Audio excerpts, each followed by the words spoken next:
Hello listeners and viewers, I'm Brad and this is Offcut Media. Today we round off the month of looking at children's entertainment with the 1978 disco-infused novelty album Sesame Street Fever.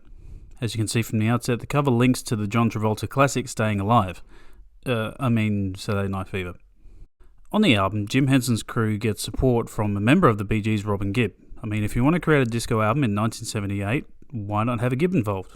Starting with the first track, being the title track, we are thrust straight into the disco vibe.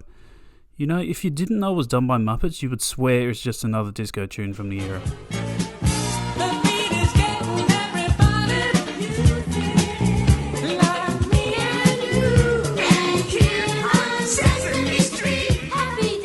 Doing the Pigeon was released as a single from the album to some decent success. It's a play on the idea that every disco outfit tried to get some sort of dance craze happening. Without the visuals, it's hard to see how this would work, but yeah, you get the idea. All over the place. It's silly. You mean you don't feel like dancing? No. Not even a little bit, Bert? Not even a little bit, Ernie.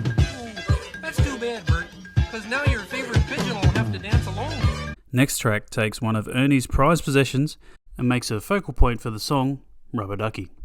This is a funky redo of the Rubber Ducky song synonymous with the show.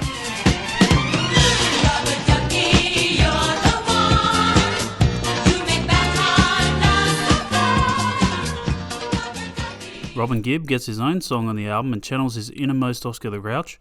Probably the song lyrics wouldn't work as well today, maybe recycle something instead, Robin.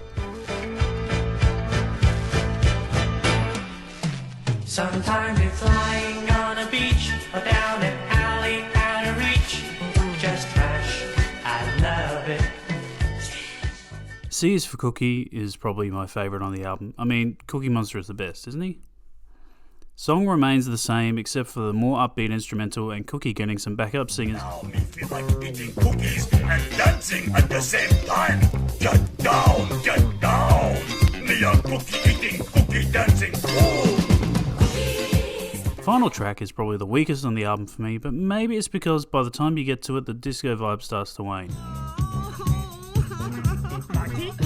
Marty, why are you crying? Oh, I can't find my doggy, Grover. He was here 1 minute, then he was gone. No, Marty, it is okay. You do not have to cry. Don't get me wrong, the album is decent venture into the genre, but disco can be a hit and miss. Well, for me anyway. Lately I've been listening to more soul and funk and subsequently disco. There are some songs out there I like, but a whole album of disco can grow tiresome at times. Anyway, back to Sesame Street Fever.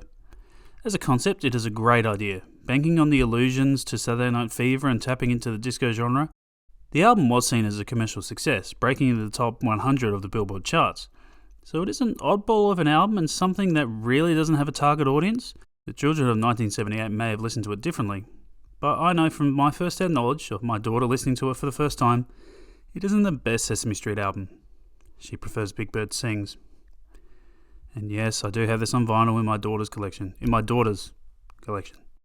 That wraps up this month of looking at some children's entertainment. Next month, going a little bit more adult. We're looking at the horror genre, both movies and music. I'm Brad, this has been Offcut Media. Thank you very much for watching. Don't forget to like, subscribe and comment like everyone else tells you to do. But from me, that's all for now. Thanks.